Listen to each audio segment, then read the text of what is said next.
இந்த பணக்காரங்க எல்லாருக்கும் நமக்கு தெரியாத ஏதோ விஷயம் தெரிஞ்சிருக்கு. இல்லைன்னா இவங்க ஏன் போய் பங்கரை வாங்குவாங்க? இந்தியா இன்க்ரீஸ் பண்ண டாரிஃபால இந்தியன்ஸ் எல்லாருக்கும் அந்த பிரச்சனை என்ன? அது மட்டும் இல்லாம யூஎஸ்க்கும் சைனாக்கும் பசிபிக் ஓஷன்ல நடக்கிற பிரச்சனை என்ன? இந்த எல்லா டாபிக்கையும் தான் இன்னைக்கு வீடியோல டிஸ்கஸ் பண்ண போறோம். பணக்காரங்களாம் ஏன் பங்கர் வாங்குறாங்க? பணக்காரங்கன்னா பிரைவேட் ஜெட் வாங்குவாங்க, பெரிய பெரிய கப்பல் வாங்குவாங்க, பில்டிங் வாங்குவாங்க, இதெல்லாம் நம்ம பார்த்துருக்கோம். ஆனா இப்படி இந்த வேர்ல்டு வார் டைம்ல யூஸ் பண்ணக்கூடிய பங்கரை இன்னைக்கு எதுக்கு டெவலப் பண்றாங்க? அப்போனா நமக்கு எல்லாருக்கும் தெரியாத ஏதோ ஒண்ணு இவங்களுக்கு கண்டிப்பா தெரிஞ்சிருக்கணும். ஒருவேளை இப்ப பழையபடி பேண்டமிக் வருதோ, இல்ல ஜாம்பி அட்டாக் வருதோ, இல்ல வேற ஏதோ ஒரு பெரிய பிரச்சனை வரப்போகுதுன்னு தான் நம்ம நினைக்கலாம். ஏன்னா இவ்வளவு லக்ஸரியா வாழ்ந்துகிட்டு இருக்க இவங்க இப்ப பூமி கீழே போயிட்டு ஒரு இடத்த ரெடி பண்றதுக்கான காரணம் என்ன? இப்ப ரீசெண்டா பாத்தீங்கன்னா பேஸ்புக்கோட சிஇஓ இருக்காருல மார்க், அவர் என்ன பண்ணாருன்னா 270 மில்லியன் டாலர்ல ஒரு காம்பவுண்ட் ரெடி பண்ணிட்டு இருக்காரு. அந்த காம்பவுண்டுக்குள்ள ஒரு பங்கரு. இப்போ ஏதோ ஒரு பிரச்சனைனா அவங்க சேஃப்டி ஆகிறதுக்கு அந்த பங்கர்ல என்னென்ன ஸ்பெஷாலிட்டி இருக்குன்னா, அங்கேயே அதுல வாழக்கூடிய எல்லாருக்கும் தேவையான சாப்பாடு ரெடி பண்ணிக்கலாம், எனர்ஜி ரெடி பண்ணிக்கலாம். அது மட்டும் இல்லாம ஃபுல்லா ஒரு ஹாஸ்பிட்டல் ஆப்ரேஷனே பண்ற அளவுக்கு ஒரு ஹாஸ்பிட்டல் அது உள்ளே ரெடி பண்ணி வச்சிருக்காங்க. இது மட்டும் இல்லாம செக்யூரிட்டிக்கு என்ன பண்ணிருக்காங்கன்னா, இப்ப வெளியில இருந்து யாரோ ஒருத்தவங்க உள்ள வராங்கன்னா, அவங்களுக்கு தெரியாம வராங்கன்னா, இடத்துல கால் வச்ச உடனே அந்த இடம் ஃபுல்லா எரியிற மாதிரி. எப்படின்னா உள்ள இங்க சேஃபா இருப்பீங்க, மேல இருக்கவங்க எல்லாம் எரிஞ்சிருவாங்க. இது எங்க யூஸ் ஆகணும்னா, இப்ப நம்ம ஜாம்பி படத்தெல்லாம் பார்ப்போம்ல, மதுல தாண்டி குச்சி ஆளுங்க வர்றது இந்த மாதிரில. அப்படி வரும்போது இவங்க சேஃபா இருக்கிறதுக்காக இந்த மாடல் ரெடி பண்ணாங்களா? இது எல்லாம் யாருக்குமே தெரியல. ஆனா இந்த மாதிரி ரெடி பண்ணி வச்சிருக்காங்க. இப்ப வேர்ல்டுல எதனா ஒரு பிரச்சனை வந்தா கண்டிப்பா இந்த சூப்பர் ரிச் மட்டும் தான் தப்பிப்பாங்க. நம்மள மாதிரி இருக்க நார்மல் ஆளுங்க யாருமே தப்பிக்க மாட்டோம். ஆனா இதுவே இந்த ஜாம்பி அட்டாக் இந்த மாதிரி வந்ததுன்னா நம்ம மாட்டிப்போம்னு சொல்லலாம். ஆனா இந்த பணக்காரங்களுக்கு எல்லாம் என்ன பிரச்சனைனா, வேர்ல்டுல இப்ப நிறைய பேர்கிட்ட நியூக்ளியர் பவர் இருக்கு. எக்ஸாம்பிளுக்கு இந்த நார்த் கொரியால இருக்காருல கிம் ஜாங் உன், அவர்கிட்ட ஒரு நியூக்ளியர் பவர் இருக்கு. இன்னைக்கு இந்த பேஸ்புக்கோட ஓனர் மார்க்குக்கு அவருக்கு ஏதோ ஒரு பிரச்சனை வருதுன்னு வச்சுக்கோங்களேன், உடனே இவர் மேல நியூக்ளியர் பாம்பு போட்டாங்கன்னா இவங்க வீட்டுக்கிட்ட அந்த அளவுக்கு லூசுங்க நிறைய பேர் இருக்காங்கதான். ஆனா இது மட்டும் இல்லாம அவங்களுக்கு வேற ஏதோ இன்ஃபர்மேஷன் இருக்கிறதுனாலதான் இப்படி பண்ணிருக்காங்க. என்ன நடக்குதுன்ட்டு நம்ம ஃபியூச்சர்ல பார்ப்போம். அடுத்ததா பாத்தீங்கன்னா, இந்தியா டாரிஃப் இன்க்ரீஸ் பண்ணதால இந்தியன்ஸ்க்கு வந்த பிரச்சனை தான். இந்தியாவுக்கும் சைனாக்கும் பார்டர்ல நிறைய பிரச்சனை போய்கிட்டு இருக்கு. இருந்தாலுமே இந்தியாவோட மொத்த இம்போர்ட்ல 14% சைனா கிட்ட இருந்து நம்ம இம்போர்ட் பண்ணிக்கிட்டு இருக்கோம். 2020 கால்வான்ல அட்டாக் நடந்ததுல காஷ்மீர்ல, அந்த ஒரே வருஷம் மட்டும் பாத்தீங்கன்னா நம்ம இந்தியாவுக்கும் சைனாக்குமான ட்ரேடு குறைஞ்சிருந்தது. அப்போதான் இந்தியா என்ன முடிவு பண்ணாங்கன்னா, இந்த மாதிரி சைனா மேல நம்ம டிபெண்ட் பண்ணி அதிகமா இருக்கும், அதனால சைனா மேல இருக்க டிபெண்டன்சியை குறைக்கணும்ட்டு இம்போர்ட் அவங்க ஊர்ல இருந்து இம்போர்ட் பண்ற பொருளுக்கு டாக்ஸ் அதிகமா போட்டாங்க, இம்போர்ட் டியூட்டியை. இதை பாத்தீங்கன்னா இன்னைக்கு இந்தியால இருக்க நிறைய டிபார்ட்மெண்ட், கவர்மெண்ட் டிபார்ட்மெண்ட்டே இதை நீங்க மாத்தணும் அப்படின்ற மாதிரி சென்ட்ரல் கவர்மெண்ட் கிட்ட கேக்குறாங்க. ஏன்னு பாத்தீங்கன்னா 2014 வெறும் 13% தான் டாக்ஸ் இருந்தது. அதே சமயம் 2022 பாத்தீங்கன்னா 18.1% டாக்ஸ் ஆச்சு. இன்னைக்கு நிறைய எலக்ட்ரானிக் பொருள் இம்போர்ட் பண்ற பொருளுக்கு 20% வரைக்கும் இந்த டாரிஃப் போயிடுச்சுன்னு சொல்றாங்க. இதுவே நம்ம கம்பேட்டிட்டர் நாடு இருக்குல்ல, வேற வளர்ந்து விட்டு வர்ற டெவலப்பிங் கண்ட்ரிஸ், இப்ப எக்ஸாம்பிளுக்கு வியட்நாம்ல 9%, சைனாலாம் 7.1 தான், பங்களாதேஷ்ல 14% தான். ஏன்னு பாத்தீங்கன்னா சைனால இருந்து நம்ம இம்போர்ட் பண்ற ப்ராடக்ட்ஸ் மோஸ்டா பாத்தீங்கன்னா எதுவுமே இந்த ஃபைனல் குட்ஸ் கிடையாது. அதாவது இப்போ ஒரு செல்போனோ இல்ல லேப்டாப்போ அந்த மாதிரி வாங்க மாட்டோம். அதுக்கு தேவையான சிப்பு இல்ல வேற ஏதோ ஒரு பார்ட்டை வாங்கி தான் இந்தியாவில டெவலப் பண்ணுவோம். இப்போ எக்ஸாம்பிளுக்கு ஒரு போன் தயாரிக்கிறதுக்கு சிப்பு தேவைன்னு வச்சுக்கோங்களேன். அந்த போன் விலை 10,000 ரூபாய், அந்த சிப்பு 5,000 ரூபாய். இப்போ சைனால 5,000 ரூபாய்க்கு அந்த சிப்பு வச்சு 5,000 ரூபாய்க்கு போன் ரெடி பண்ணி 10,000 ரூபாய்க்கு விற்பாங்க.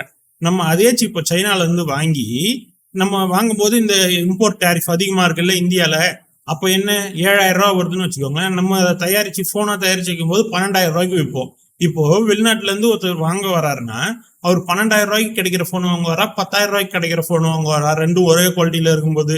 அப்படின்ற பட்சத்துல நம்ம சேல்ஸ் பண்றாங்கல்ல நம்ம ஊர்ல தயாரிச்சு கம்பெனில, இவங்க எல்லாருக்கும் இது பெரிய பிரச்சனையா இருக்கு. சரி, இது சைனா மேல இருக்க டிபெண்டன்சியை குறைக்கிறதுக்காக தானே பண்ணிருக்காங்க. கொஞ்ச நாள்ல இந்த பிரச்சனை சரியாயிடுச்சுன்னா அதுக்கப்புறம் பிசினஸ் சூடு பிடிச்சிடும் அப்படின்னு நம்ம நினைக்கலாம். ஆனா 2022 மட்டும் இந்தியாவுக்கும் சைனாக்கும் எவ்வளவு ட்ரேடு நடந்திருக்குன்னா 136 பில்லியன் ட்ரேடு நடந்திருக்கு. அதே சமயத்துல நம்ம இந்தியால இருந்து சைனாக்கு எவ்வளவு இம்போர்ட் பண்ணிருக்குன்னா வெறும் 36 பில்லியன் டாலர் தான். அப்போ இந்த ட்ரேட் டெபிசிட், அதாவது நம்ம அவங்க கிட்ட இருந்து பொருள் வாங்கினது 136 பில்லியன், நம்ம ஊர்ல இருந்து அவங்க வாங்கினது 36 பில்லியன். அப்போ கிட்டத்தட்ட $100 பில்லியன் ட்ரேட் டெபிசிட்டா இருக்கு. ட்ரேட் டெபிசிட்னா அவ்வளவுதான், நம்ம அவங்களுக்கு எவ்வளவு எக்ஸ்போர்ட் பண்றோம் இல்ல அவங்க கிட்ட இருந்து நம்ம எவ்வளவு இம்போர்ட் பண்றோம், இது ரெண்டுத்தையும் மைனஸ் பண்ணும்போது நம்ம அதிகமா எக்ஸ்போர்ட் பண்ணோம்னா அது பிளஸ்ல இருக்கும். இதுவே நமக்கு அதிகமா எக்ஸ்போர்ட் பண்ணாத அதிகமா இம்போர்ட் பண்ணோம்னா அது மைனஸ்ல இருக்கும். இந்தியாவை பொறுத்த வரைக்கும் எப்பயுமே மைனஸ்ல தான் இருக்கும். இப்ப சைனா கூட பார்த்தோன்னா நமக்கு -$100 பில்லியன் இருக்கு. அப்போ கவர்மெண்ட் பண்ண ஐடியாவும் வேலை செய்யல, நம்ம ஊர்ல இருக்க பிசினஸ் மேனும் பாதிக்கப்படுறாங்க. அப்போ இது இப்ப கவர்மெண்ட் என்ன முடிவு பண்ணும்? கவர்மெண்ட் பாத்தீங்கன்னா கிளாரிட்டியா ஒரு முடிவு எடுக்கணும். இப்ப நம்ம பாகிஸ்தான் கூட பார்த்தோம்னு வச்சுக்கோங்களேன், பாகிஸ்தான்ல இருந்து டெரரிஸ்ட் அட்டாக் இந்தியாவில் நடந்திருக்கு.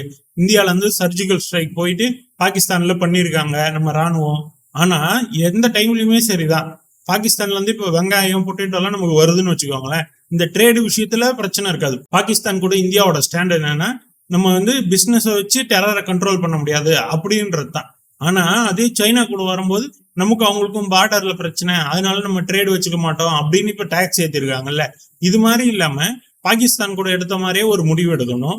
அப்படி இல்லைன்னா அந்த சப்ளை செயினை இந்தியாலே இவங்க ரெடி பண்ணணும். இந்த தேவையான ரா மெட்டீரியல்ஸ் எல்லாத்தையும் எடுத்துட்டு அதுக்கு தேவையான ப்ரொடக்ஷனை ரெடி பண்ணணும். இப்படி எதுவுமே பண்ணாம இந்த மாதிரி பண்றதுனால நம்ம ஃபியூச்சர்ல அடுத்தது வரப்போறது பெரிய எக்கனாமின்றது இந்தியா தான். ஏன்னா இந்தியால தான் இளைஞர்கள் அதிகமா இருக்காங்க.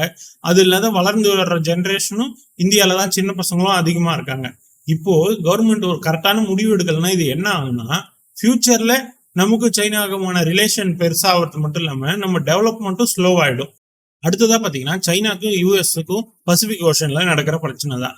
சைனா கிரிபாட்டி அப்படின்ற ஒரு இடத்துல அவங்களோட போலீஸ் போர்ஸை இறக்கிருக்காங்க. இது ஏன் நமக்கு யூஎஸ்க்கு பிரச்சனையா இருக்கும் அப்படின்னு யோசிச்சீங்கன்னா, இந்த கிரிபாட்டி எங்க இருக்குன்னு பாத்தீங்கன்னா ஹவாய் ஐஸ்லாண்ட் இருக்குல்ல, அமெரிக்காவோட ஹவாய் ஐஸ்லாண்டு, அதுக்கு பக்கத்திலே தான் இருக்கு. அது மட்டும் இல்லாம இந்த கிரிபாட்டி ஐஸ்லாண்ட்ல மொத்தமே 1,05,000 பேர் தான் வாழறாங்க. இந்த ஊருக்கு பாதுகாப்புக்கு எதுக்கு சைனா அங்க இருந்து ஹெல்ப் பண்ணணும் அப்படின்றதுதான் யூஎஸோட கேள்வி.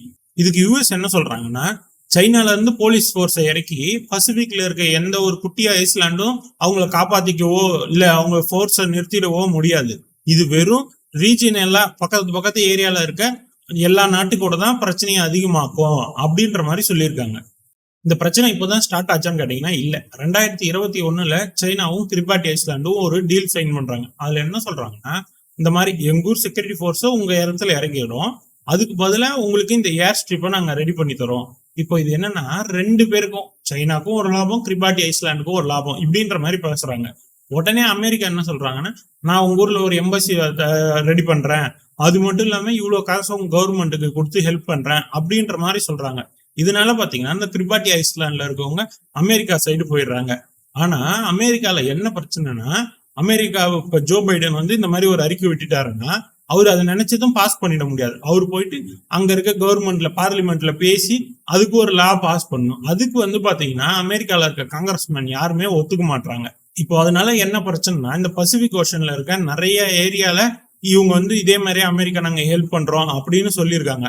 ஆனா 2-3 வருஷம் ஆகியுமே யாருக்குமே எந்த ஹெல்ப்புமே போறது இல்லை. இதுவே சமயம் சைனா என்ன பண்ணுவாங்கன்னா, சைனால ஜிபிங் உங்களுக்கு சொல்லிட்டாரு ஒரு வார்த்தை, நான் காசு தரேன்பா, இவ்வளவு காசு தரேன் உங்க ஊர் டெவலப் பண்றதுக்கு அப்படின்னு சொல்லிட்டாருன்னா அவரு கண்டிப்பா கொடுத்துருவாரு. அவர் போய் யாரையுமே கேட்க தேவையில்லை. ஏன்னா ஜிபிங் தான் அவங்க ஊர்ல பெரிய ஆளு, அவர் எடுக்கிறது தான் சைனால முடிவு.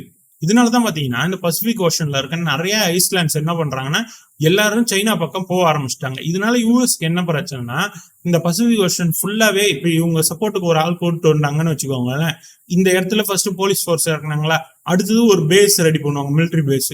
அப்போ இவங்க கப்பல் இங்க போகும். இந்த மாதிரி அவங்களோட மிலிட்டரி பிரசன்ஸ் அதிகமா பசிபிக் ஓஷன்ல இருந்தா ஏதாவது ஒரு பிரச்சனை உள்ள வார் வருதுன்னு வச்சுக்கோங்களேன், அமெரிக்காவை விட சைனாவோட கை இந்த பசிபிக் ஓஷன்ல ஓங்கி இருக்கும். அதனாலதான் பாத்தீங்கன்னா அமெரிக்காவுக்கு இது சுத்தமா பிடிக்கல. ஆனா இவங்க சொன்னபடி, இவங்க ப்ராமிஸ் பண்ணபடி அவங்களுக்கு அந்த ப்ராடக்ட்ஸை டெலிவரி பண்ணியிருந்தாங்கன்னா, எய்டாவோ இல்ல ஃபண்டாவோ இப்படி கொடுத்துருந்தாங்கன்னா எந்த கண்ட்ரியும் பக்கத்துல இருக்க ஊரை விட்டுட்டு சைனா கிட்ட ஹெல்ப்புக்கு போயிருக்க மாட்டாங்கல்ல. இவ்வளவுதான் இன்னைக்கான டாபிக். இதுல எதனா உங்களுக்கு டவுட் இருந்தாலோ இல்ல இதை பத்தி ஏதாவது டிஸ்கஸ் பண்ணனாலோ கமெண்ட் பண்ணுங்க. இதோட நாளைக்கு நான் உங்களை வேற வீடியோல சந்திக்கிறேன். பாய் பாய்.